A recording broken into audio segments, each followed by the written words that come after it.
dibanding harga sebelumnya. Apa saja ini yang naik harganya? Khususnya itu cabai Cabai. rawit, cabai besar, cabai keriting. Dulu Semuanya.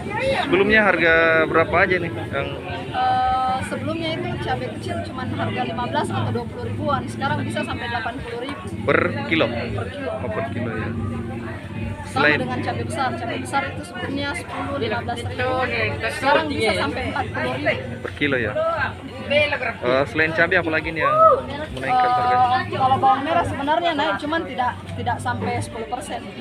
Masih normal, masih standar. Harga berapa itu?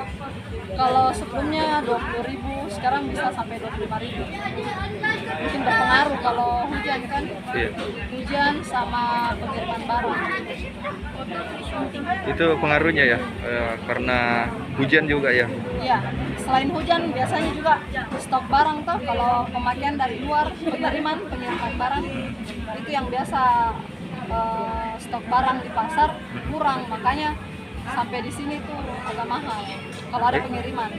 Ini Mbak, sayuran ini dari mana Mbak? Beberapa ada dari Malino, ada juga dari Enrekang, kayak bawang ini kan Enrekang. Biasa Bima, cuman kalau lagi banyak bawang itu Enrekang atau Bantai. Iya. Kalau misalnya harga kembali normal itu setelah akhir tahun ya, berapa hari setelah akhir tahun itu? Biasanya setelah akhir tahun dia masih mahal. Masih mahal deh. Penyebabnya itu kan hujan. Oh iya, iya. Biasanya normal itu 3 atau bulan 4. Oh.